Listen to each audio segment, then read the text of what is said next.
Oi, Olá, boa noite. Bom fim de bom, tarde para quem é de Manaus, né? aqui a gente ainda está tendo o pôr do sol, ainda não anoiteceu, não. Então vamos lá. Amanda, você está me ouvindo bem? Tô sim, querida.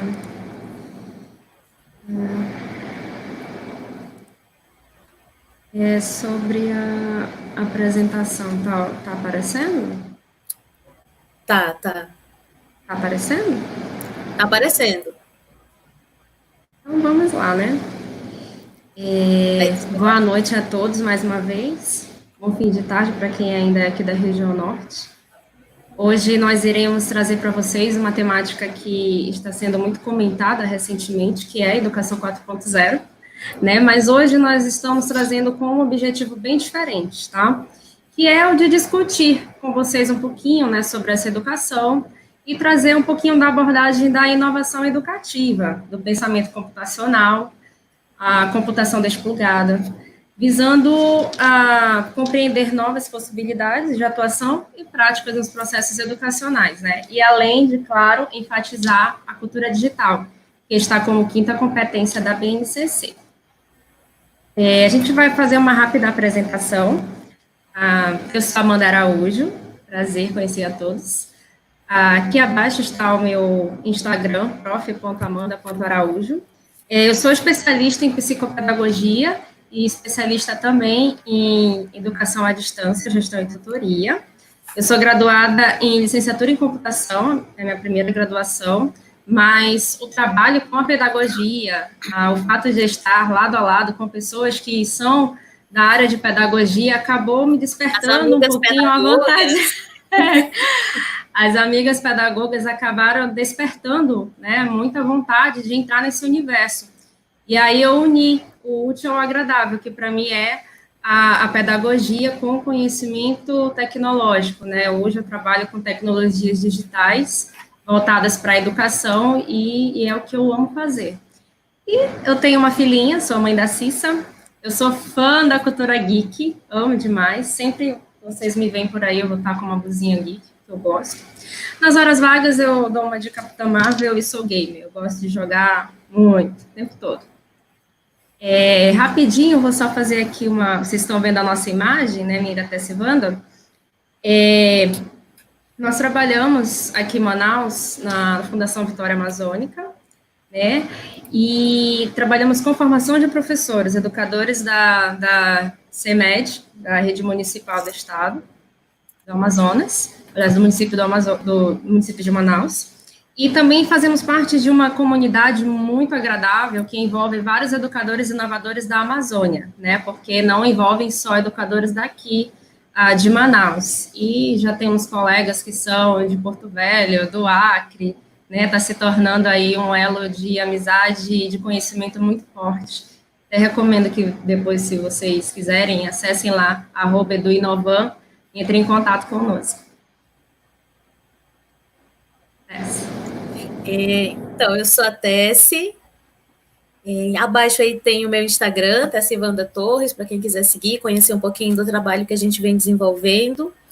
Eu sou especialista em psicopedagogia e acabei de finalizar uma pós em tecnologias digitais aplicadas à educação. Eu sou graduada em pedagogia. O meu maior título, a minha maior felicidade é ser a mãe da Manuela e do Miguel. Eles são, assim, a minha base, são tudo para mim. E eu sou uma professora muito maluquinha, como vocês vão poder ver daqui a pouquinho durante as explicações.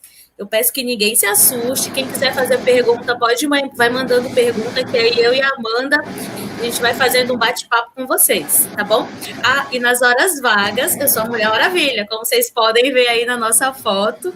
A gente gosta de brincar aí desse mundo da DC e da Marvel, e todas podem ser amigas. Não tem essa necessidade das mulheres serem rivais, né? A gente está aqui para mostrar isso. Mulheres podem, mulheres devem ser amigas. E aí a gente vai muito nessa pegada de estar trabalhando junto. Vocês podem também estar seguindo a gente na página Pedagogia que Inspira, no nosso Facebook. E lá a gente vai estar postando muitas coisas relacionadas à pedagogia e à tecnologia, que é a nossa pegada. Pode passar, Amanda, por favor. O que é, então, né, a educação 4.0? Eu vou estar conversando um pouquinho com vocês, e aí, se surgirem dúvidas, vocês podem estar usando o chat do YouTube ou mesmo do streaming para estar fazendo as perguntas. Então, o termo Educação 4.0, ele está relacionado ao conceito da indústria 4.0, também chamada de Quarta Revolução Industrial. Ou seja, a evolução da tecnologia e o seu impacto no nosso dia a dia. Quem aqui não vai dizer que já foi impactado pelas tecnologias no nosso cotidiano, né? Quando falamos em indústria 4.0, seus principais conceitos, eles envolvem a aplicação da tecnologia por meio das indústrias automatizadas, da inteligência artificial, coleta e análise de dados, entre outros. Assim, muito engraçado falar dessa temática, não, engraçado talvez não seja a palavra certa, talvez curioso, falar dessa temática levando em consideração os tempos que estamos vivendo, né? E as experiências de aprendizagem que estão sendo construídas. Vejam bem, se você quer aprender alguma coisa, o melhor jeito de aprender é fazendo. Na educação 4.0, se acredita no learning by doing. Isso significa que os alunos, eles devem aprender na prática e não apenas na teoria. Como professores, nós somos sujeitos de teorias, mas também somos sujeitos de práticas. Nós precisamos do embasamento teórico para que nossas ideias pedagógicas elas façam sentido quando estão sendo executadas. Pois bem, a pandemia veio e está nos fazendo enxergar a educação de uma maneira diferente. Ela precisa ser repensada diante dos desafios e possibilidades que estão diante de nós.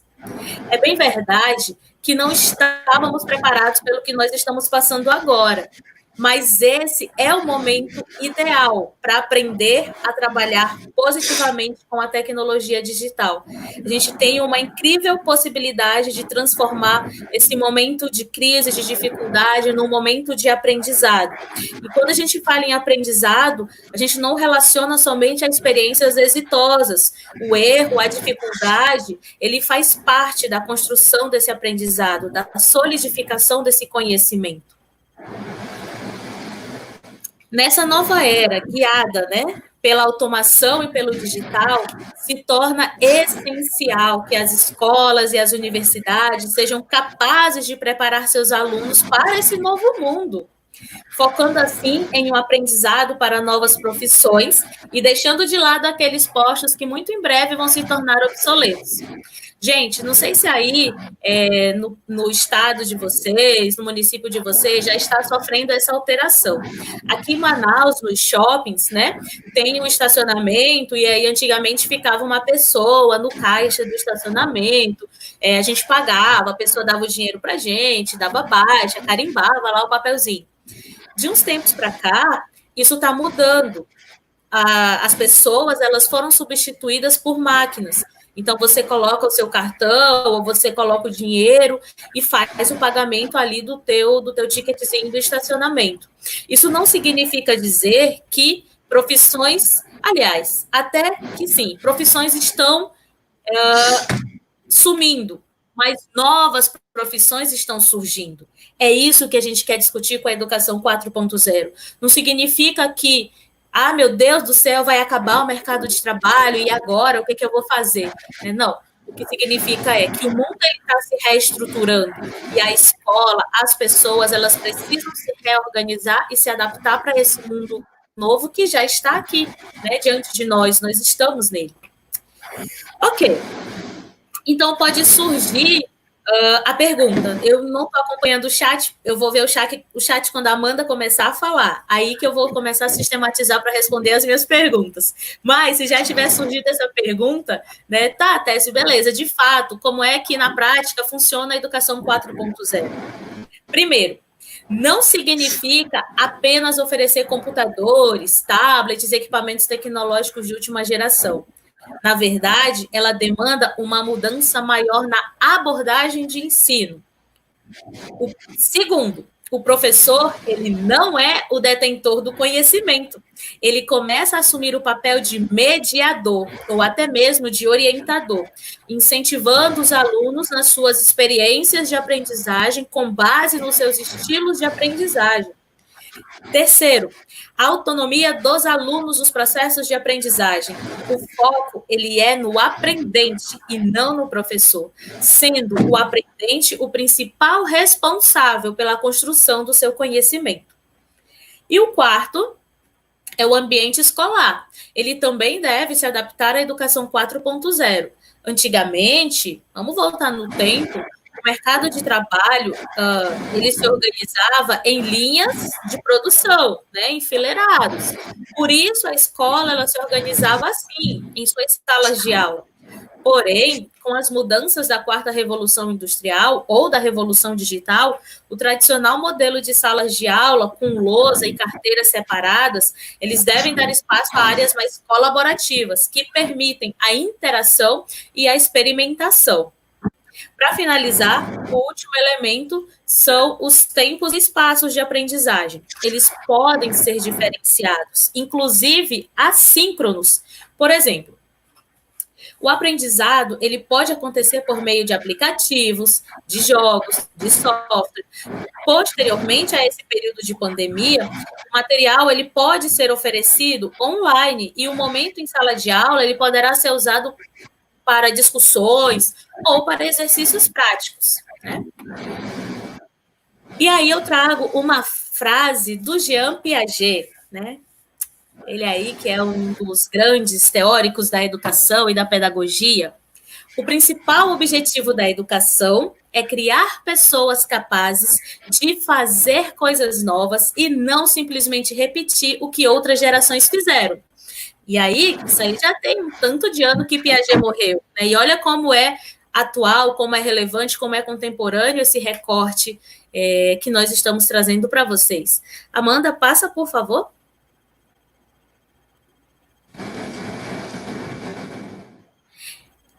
E aí a gente vai discutir um pouquinho o que é inovação educativa, né? Vocês podem estar vendo aí no GIF a professora lá dos Simpsons enlouquecida porque ela está querendo dar aula, né? Ela está assim, meu Deus, e agora? O que eu faço? Esses meninos estão no celular, estão no tablet, ninguém está dando atenção aqui para a lousa. Por que isso está acontecendo, né? Por que ela está se sentindo meio desnorteada, meio perdida? Eu vou começar a fazer uma explicação e depois eu volto aqui para essas 3 dicas para inovar.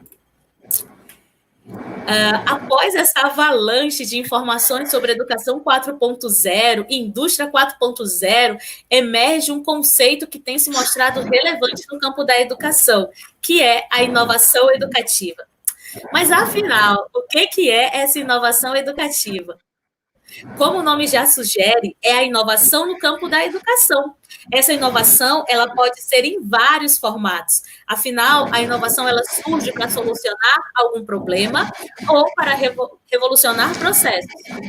E aí eu trago 3 dicas para inovar. Atenção, professores que estão querendo inovar. Atenção, atenção, que lá vão 3 dicas super legais. Primeiro, nós podemos e aprendemos em qualquer lugar e em diversas situações. Então, eu não preciso necessariamente estar numa sala de aula para estar aprendendo. E é muito pelo contrário. A gente aprende na rua, a gente aprende passeando, a gente aprende conhecendo pessoas. Então, a aprendizagem, ela está para além dos muros da escola, né? Segundo, as metodologias ativas elas são fundamentais para o processo de ensino-aprendizagem. Se eu desejo que o meu aluno ele aprenda, ele interaja, ele esteja mais participante, eu preciso fornecer experiências de aprendizagem que sejam significativas, que sejam relevantes e que ele se reconheça como protagonista dessa história. E aí, eu acabei dando spoiler na 3ª dica, que é a autonomia e o protagonismo do aprendente no processo de aprendizado. Ele é a chave de sucesso para uma educação significativa. O aluno não, esquece essa palavra, porque aluno significa sem luz. O aprendente, e aí aprendente todos nós somos. O aprendente, ele precisa se sentir pertencente, ele precisa sentir que ele é autônomo, que ele tem responsabilidades, que é papel dele construir o seu aprendizado, ser o responsável pela sua atuação, né? Amanda, você pode passar para mim, por favor? Claro. E aí eu trago uma outra contribuição, que é sobre a BNCC, né? A tal falada BNCC. Nós fizemos um recorte para falar mais especificamente da cultura digital. Cultura digital, que termo mais complexo, complicado da gente compreender. Primeiro, a gente precisa entender o que é cultura, né? Cultura é um conceito amplo e muito complexo que inclui conhecimento, arte, as crenças de um povo, a lei que rege aquele povo, moral, costumes, hábitos, aptidões adquiridos pelo ser humano, não somente em família, como também numa sociedade. Então, por assim dizer, a gente pode levar inferir que a cultura ela representa um conjunto de tradições, né? De um povo. Pode ser um conjunto de tradições, ou de crenças, ou de costumes de um determinado grupo social. Trazendo para a cultura digital, então, os costumes daquele povo, daqueles usuários que estão inseridos nesse meio digital. E aí, gente, a gente precisa ter muito cuidado, né? Porque as pessoas costumam dizer que a internet ainda é terra de ninguém, mas não é bem assim. A gente precisa desenvolver com os nossos alunos autonomia, responsabilidade, cidadania digital. Isso daí é muito importante, muito relevante para que a gente evite, para que a gente transforme os nossos alunos, alunos não, aprendentes, para que os nossos aprendentes, eles se transformem em pessoas críticas, construtivas, colaborativas, né? Amanda, você pode passar, por favor? Opa, sim. Agora é com a Amanda. Voltando aqui rapidinho para a apresentação da Tessie, quando ela trouxe o que é inovação educativa e eu vi esse GIF, me veio em mente o pós-pandemia. Sem dúvida. Né? Sem dúvida.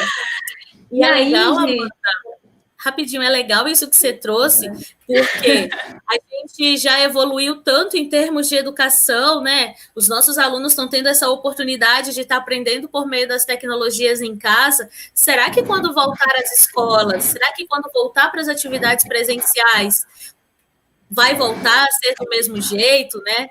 Olha, eu acredito que não. O que você acha, Amanda?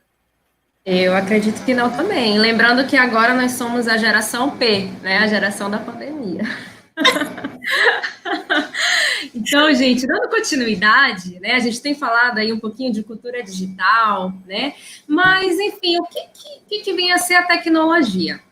E a gente queria interagir um pouquinho com vocês. Vamos usar um pouquinho de tecnologia digital? Eu gostaria que vocês respondessem, né, na concepção de vocês, o que é tecnologia, através dessa interação, tá? Acessem, por gentileza, aí no navegador de vocês, www.mente.com, e aí, quando ele solicitar o código, vocês coloquem 941727, tá? E quando vocês inserirem o código, vai aparecer a caixinha de texto onde vocês podem estar inserindo uma palavra, né, sobre o que vocês acham acerca da tecnologia. Vamos lá um pouquinho? Fazer uma chuva de ideias? Vou até sair um pouquinho aqui para atualizar. Deixa o código projetando rapidinho, Amanda. Opa! Bugou! Bugou? O código, 94, então, 17, é 94. Tá, eu vou estar colocando lá no link do YouTube também. Isso, 941727. E aí, eu estou esperando o feedback de vocês aqui, ó, nessa telinha, tá? Que vai aparecer assim que vocês... 941727, né? Isso.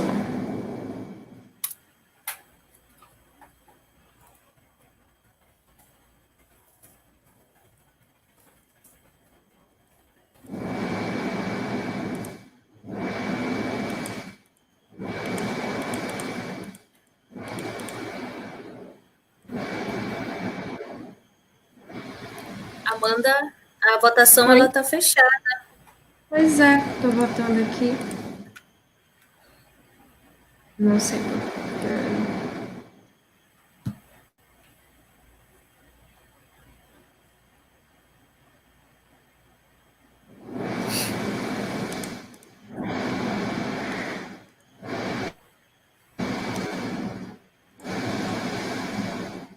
Tá salvando aqui. Opa, gente. Então, isso acontece muitas vezes quando a gente, né, vai usar a tecnologia, acaba que acontece essas coisinhas. É o famoso quem sabe faz ao vivo. Aconteceu um probleminha aqui na plataforma e a gente está tentando solucionar para abrir a votação para vocês, tá? Só um minutinho.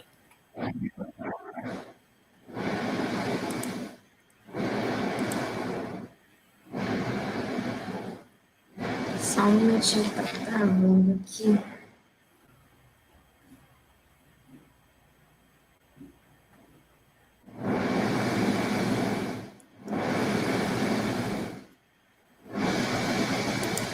Ele não vai. Tu vai criar um novo? Sim.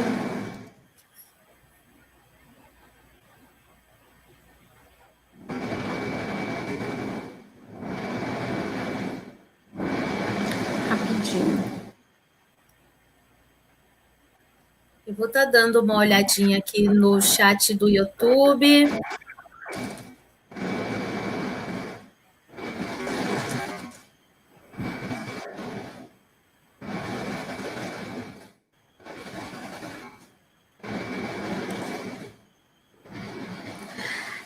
Gente, agora o código é 497655. Opa, fala de novo o código. 497655. 49 7655, por gentileza. 7655. Gente, Aí o tá, novo código gente. tá no YouTube. Coloquei lá no Isso. link para vocês. Tive um probleminha, mas já atualizamos. Fica de dica também para vocês utilizarem, né? Eu acredito que por aqui tenha professores que estejam trabalhando com os alunos nesse momento, né? Ou a atividade remota, ou não sei, pode ser pelo Classroom, né? Essa ferramenta já ouvi várias formas de leitura, né? Mentimeter, né? E ela possibilita você fazer uma interação em tempo real. Inclusive, depois você pode estar salvando, né, essa telinha com a chuva de ideias dos seus alunos, é bem interessante. Mais tarde, após a nossa apresentação, eu vou salvar essa chuva de ideias que vocês estão trazendo e vou colocar lá na nossa página, tá? Para Boa vocês ideia, Amanda. pegarem, conversarem com a gente um pouquinho, trocarem uma ideia. Então, Pedagogia que inspira. isso. O nome da página é Pedagogia que Inspira, tá, gente? Chegaram aqui algumas palavras, né? Quando a gente fala de tecnologia, trouxeram aqui praticidade, progresso, o digital, técnicas, objetos digitais, facilidade, futuro, ferramenta, evolução e inovação. Chegaram mais. Presente, né? O momento presente, ferramenta, meio, facilidade. Então, é muito legal essa ferramenta porque ela vai atualizando em tempo real. Olha como tá ficando lindo. Vocês podem estar continuando, tá? Enviando as palavrinhas, mas é muito dentro do que vocês trouxeram agora. A tecnologia, quando a gente fala tecnologia em si, deixa eu colocar aqui voltar para nossa telinha. tem muito a ver com inovação, né? Algo que foi criado recentemente, algo que já existia e eu dei uma melhorada, né? Por exemplo, quando inventaram a roda, para a época a roda era uma coisa diferente, né? Inclusive, ontem eu estava assistindo a família Dinossauro, né? E tinha uma cena lá. Eu gosto de assistir desenhos antigos, tá, gente? Enfim. Tinha uma cena lá dos seres humanos criando a roda, né? Só que não dava certo. Mas, enfim, para eles, naquele momento, foi uma tecnologia. O próprio pincel, né, atômico, ele foi uma tecnologia. Tudo que traz uma novidade, traz um novo sentido, traz um novo olhar, ele é uma tecnologia, né? A Vani Kensky, que é uma pesquisadora lá do Rio Grande do Sul, ela enfatiza muito, né, o que é a tecnologia, porém ela traz um detalhe importante, né, porque a gente fala tecnologia e aí a gente traz as TICs na educação, né, e quando a gente fala TICs, a gente está dizendo o quê? Tecnologias da informação e da comunicação, né, ficou assim um vácuo, né, tecnologias da comunicação, da informação e da comunicação. E aí, tudo que é tecnologia, até a roda, até o pincel atômico, que nós falamos ainda há pouco, é uma tecnologia. Da informação, da comunicação. A gente tem que trazer um pouquinho que existe uma diferença, né? E a gente precisa utilizar a nomenclatura que é mais adequada, tá? Por exemplo, aqui a gente trouxe para vocês as TEDx, né? Porque quando a gente fala TEDx, a gente está dizendo tecnologias digitais da informação e comunicação. Então, a partir do momento que eu estou trazendo as TEDx, opa, não é a roda, não é um pincel atômico, né? Não é algo comum, não é um objeto de aprendizagem. Por exemplo, no caso da educação, nós temos objetos de aprendizagem, né? E se eu disser para os meus alunos, por exemplo, na próxima semana, por favor, tragam um objeto de aprendizagem que envolva ações que nós podemos estar fazendo contra o coronavírus. Vão chegar alunos com álcool em gel, né, com luvas, com máscaras, com vários outros itens que servem ali como objeto que proporcionam uma aprendizagem, né? Mas vão aparecer colegas que vão trazer aplicativos, né? Olha, encontrei esse aplicativo aqui, ó, bem legal, encontrei esse vídeo, esse GIF que eu posso estar utilizando, né, para demonstrar para os pequenininhos e eles vão aprender, vai gerar uma aprendizagem significativa também. Então, aí a gente tem os objetos de aprendizagem, né, digitais e não digitais. A tecnologia, da mesma maneira. A gente tem as tecnologias digitais, que são todas essas tecnologias que envolvem a eletrônica, envolvem componentes eletrônicos, né? Tem hardware, tem software, tá junto, opa, aí é tecnologia digital. Agora, não tem hardware, não tem um software, não tem um equipamento eletrônico, ela é só uma tecnologia, algo que foi melhorado, tá? Então, é legal nós, enquanto educadores, né, ao trabalharmos pesquisa e levarmos a esse conceito para os alunos, citar as TEDx, tá bom? Então, é importante fazer essa diferenciação, né, Amanda? É muito importante fazer essa diferenciação, porque é muito comum confundir as tecnologias com as tecnologias digitais. E aí, geralmente, quando se fala em tecnologia, a grande maioria das pessoas tende a associar a tablet, a celular, e na realidade não.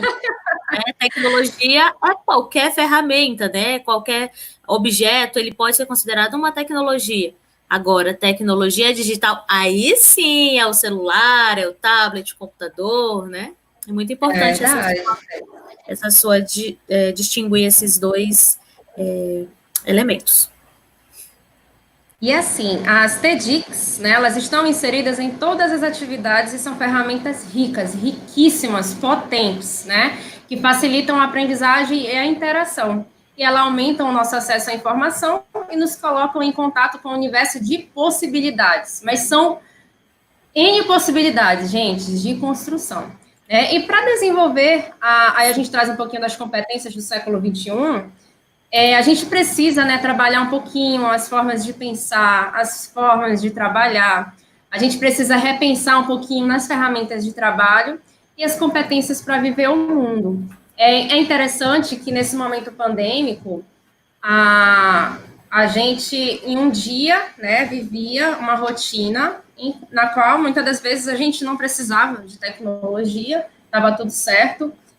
Muitos educadores não faziam uso da tecnologia porque para eles não fazia sentido, né? Mas aconteceu a pandemia e no outro dia, né, já foi uma outra situação na qual os professores tiveram que adotar a tecnologia como uma ferramenta de trabalho, como algo, né, que iria estar em sua sala de aula. Essa sala de aula não era mais aquela sala da escola com as carteiras, com a lousa, e sim um ambiente virtual de aprendizagem, né, ou até mesmo ferramentas que ele poderia estar usando para passar o conteúdo para os alunos, né? Hoje em dia nós temos aí o próprio WhatsApp, que é uma ferramenta muito boa para essa função. Inclusive, eu estava vendo aqui, vou dar uma dica para vocês, que aí nos comentários tem o Lab Educador, Lab de Educador.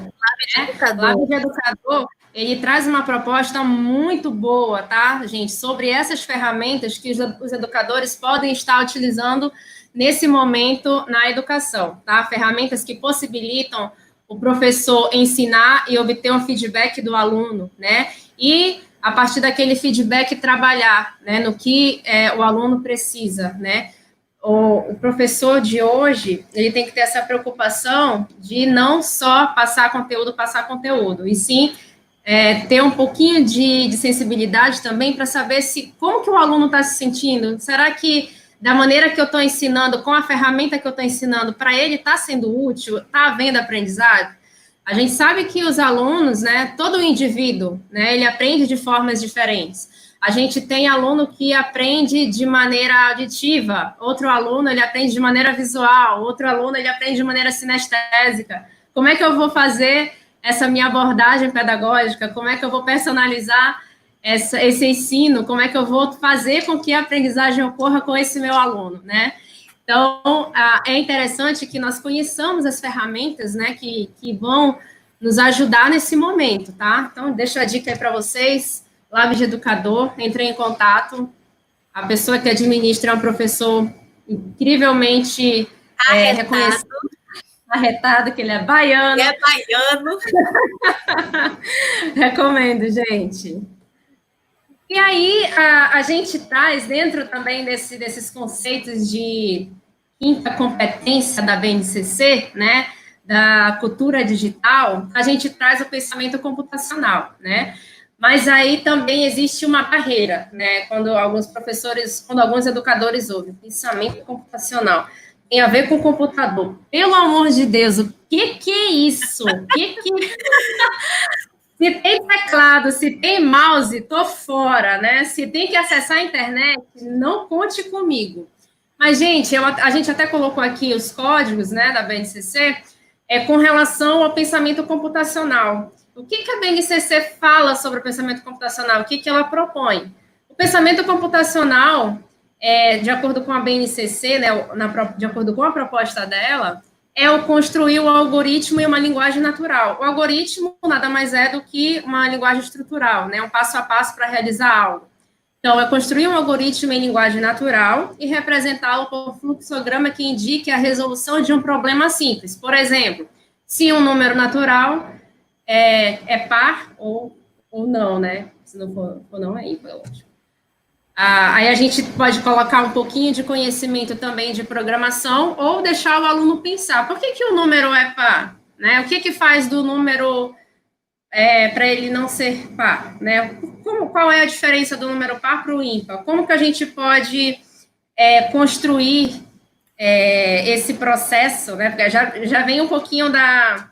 Eu estou tentando ser pedagógica, tá, gente? Porque quando a gente fala de algoritmo, automaticamente já me vem aquela veia tecnológica, né, da entrada do processamento e da saída, e que no processamento, que durante o decorrer da atividade, o aluno ele tem que pensar, né, qual a diferença do número par para o ímpar, né? E aí ele tem que pensar de uma forma em que ele vai ter um resultado eficiente, rápido, né?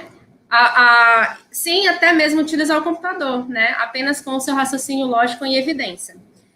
Resolver o mesmo problema utilizando diferentes algoritmos, descrever por escrito e por meio de um fluxograma, um algoritmo para a construção de um triângulo qualquer, né? Conhecidas aí as medidas dos três lados. Isso daí eu peguei das propostas da BNCC no próprio currículo ali do Ensino Fundamental 2, né? Como a gente coloca o pensamento computacional para crianças do Ensino Fundamental 2? Através de atividades como essa, gente, que proporcione o aluno um raciocínio lógico, né? O pensamento computacional, ele não veio para ensinar a criança a programação em si, não veio para ensinar o Java, o C, né, automaticamente, e sim para trazer para essa criança maneiras, né, de incitar o seu raciocínio para que ele tenha um pensamento rápido, né? E ele tendo esse pensamento, esse raciocínio lógico rápido, ele consegue trabalhar a sua tomada de decisão rapidamente e consegue resolver, né, gestão de conflitos e várias outras situações de uma maneira simples, né, e não desgastante.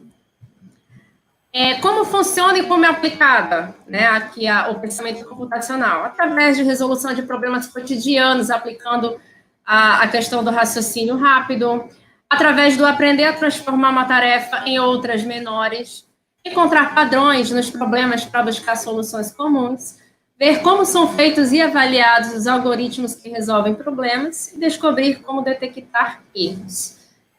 Eu estou correndo um pouquinho porque a gente tem, infelizmente, um certo cronômetro, né? E depois que eu virei pedagoga, eu comecei a falar muito. Olha, não venha culpar as pedagogas pela sua tagarelice. Você sempre foi tagarela, mocinha. Enfim. Gente, uma das coisas que eu mais gosto também dentro da tecnologia, né, dentro da computação, né, atrelada um pouquinho à parte pedagógica, é a computação desplugada. A computação desplugada, gente, ela é muito maravilhosa, porque ela visa ensinar a base da computação de uma forma com que todas as pessoas de várias idades possam compreender o funcionamento de um computador, sem o computador, né? A computação desplugada, ela foi iniciada por três teóricos, vou dizer assim, três pesquisadores, que foi o Tim Bell, Ian Winter e o Mike Fellows, né? Os três se juntaram e fizeram esse estudo. Inclusive, ó, no próximo slide aqui eu tenho para vocês o livro deles, tá? Vocês podem clicar aí e tentar checar no QR Code o livro com várias atividades. Mas antes, só continuando aqui o raciocínio, né? Com essa técnica da computação desplugada, é possível aprender os fundamentos da ciência da computação através de atividades, né, que dispensem aí realmente a utilização do computador. E aí, muitas das vezes, por exemplo, o educador ali vamos dizer, da educação infantil, ensino fundamental 1, mas como que eu vou ensinar uma criança uma computação desplugada? Você tem que ter o computador sem o computador, né? Não se esqueçam que muitas das vezes a gente aprende a fazer um bolo, né, sem fazer o bolo de fato. Quando você assiste ali na televisão, fazer uma propaganda aqui, né, do Magazine, naquele momento de receitas ali, você fica olhando, aprende, né, consegue absorver as coisas que estão sendo ensinadas e depois você acaba fazendo e realmente deu certo. Né? Se a gente for parar para pensar, por exemplo, a própria astronomia, os conceitos, os fundamentos da astronomia, eu aprendi sem a utilização de um telescópio, né? Eu aprendi ali, em alguns momentos, através de vídeos, com os professores fazendo, né, abordagens bem assertivas e através de outras ferramentas que não, basicamente, foi o telescópio. A própria química, quando a gente aprende os fundamentos da química, não necessariamente a gente vai para um laboratório de química, até porque nem todas as escolas possuem laboratório de química, mas não é por isso que você deixou de aprender, de fato, os fundamentos da química, né? E assim podemos aprender a ciência da computação, de fato, sem os computadores. Isso é muito bacana, né, quando a gente tem as escolas, por exemplo, na rede privada tem, e na rede pública também tem algumas escolas que possuem laboratório, mas também vale ressaltar que em muitas escolas privadas e escolas públicas também não é possível encontrar um laboratório de informática. E aí a gente pode estar levando esses conceitos que são importantes, que fazem parte da nossa atual geração, né, do século XXI, né, que é o conhecimento da computação através da computação desplugada. Por exemplo, você já se pegou, né, assim, em algum momento, se imaginando como que as pessoas trabalhavam antes da existência dos computadores? Elas davam um jeito, e o computador veio para otimizar, né, como até Silvana trouxe logo no início. Imagina escrever um TCC antigamente, mano. As pesquisas... Nossa, me deu até um desânimo. As pesquisas eram feitas antigamente nas Barças, nos outros livros, e era papel para todo lado, né? Aquelas fichamento, aquelas folhinhas. Imagina a trabalheira que era para escrever um TCC, aí ia dar tipografar e errar, tinha que fazer tudo de novo. Meu pai do céu, já pensou? Né? Não quero nem pensar, né, Tessi? Melhor não. Aqui, ó, nessa imagem, por exemplo, vocês estão vendo uma atividade da qual ela pode ocorrer através de aplicativos, né? Através de ferramentas de tecnologias digitais. Porém, o professor utilizou o próprio chão da sala, trouxe ali os cards, e os alunos são os bonequinhos, né? Os avatares que seriam utilizados lá no aplicativo. E isso é muito legal, porque faz com que eles aprendam esse conceito na prática também, né? Então, os computadores, eles seguem cada instrução dada por meio de uma linguagem da qual, né, são programados. Assim também os seres humanos realizam as atividades no dia a dia. Por exemplo, na hora de fazer um bolo de chocolate saboroso, né, maravilhoso, nesse horário, assim, que a gente quer né, com um café da tarde, assim, bem maravilhoso. Depois eu vou fazer, mentira.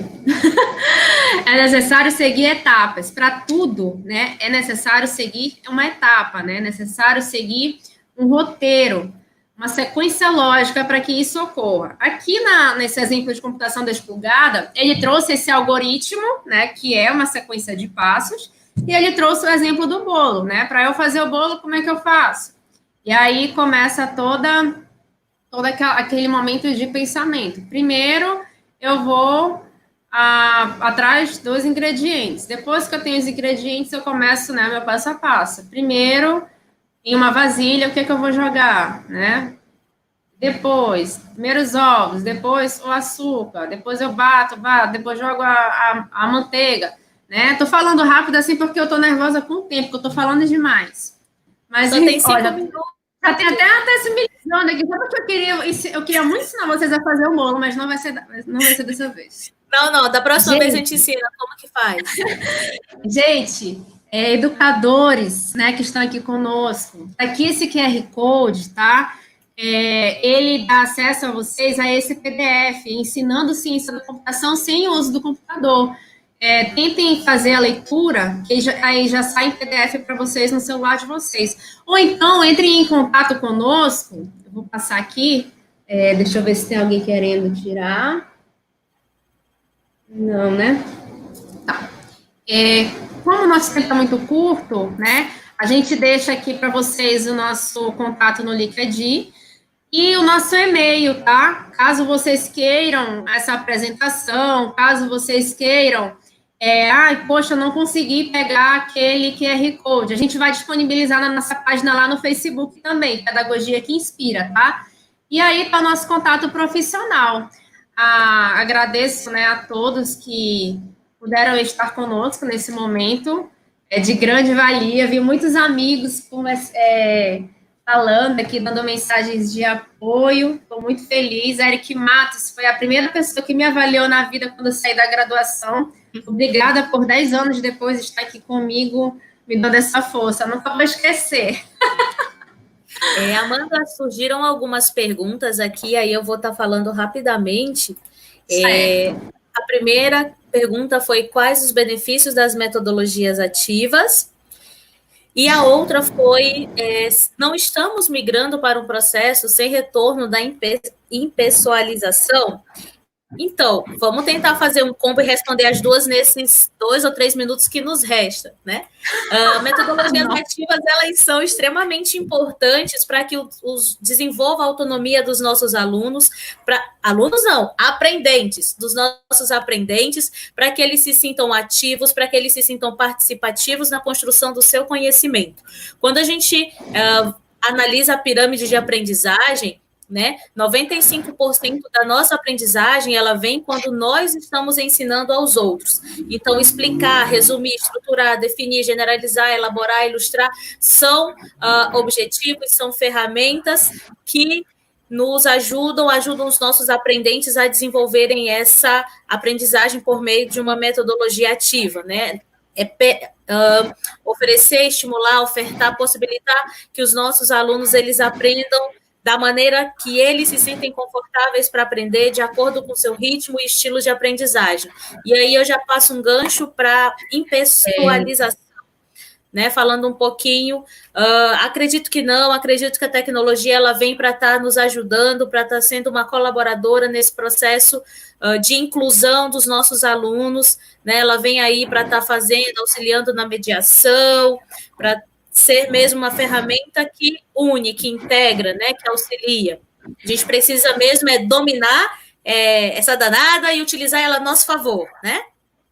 Com certeza. Então, assim como pode realmente migrar para a impessoalização, os educadores eles podem fazer com que essa impessoalização ela não ocorra, e sim que ocorra um momento de cooperação e empatia, né, entre os pares, através de atividades que necessitem que tenha, né, esse intuito de colaboração. Então, gente, muito obrigada. Nós estávamos um pouquinho nervosas, nós agradecemos muito a todos aqueles que nos apoiam, em especial eu vou mostrar para vocês que eu acabei aqui uma caixa de bem sozinha, nunca fiz isso na vida, mas... Nós agradecemos em especial a Fundação Vitória Amazônica, que é onde a gente trabalha, nós agradecemos a Uniaselv Manaus, a Facman Manaus, que também são os locais que nós trabalhamos, nós somos os júniores, nós duas temos 3 empregos, e é isso, graças a Deus. Obrigada, gente. Gente, obrigada a todos que puderam participar conosco. Vários amigos aqui, gente, isso é muito importante para nós e com certeza vai nos ajudar a sempre buscar mais conhecimento para estar compartilhando com vocês. De verdade, gratidão por esse momento.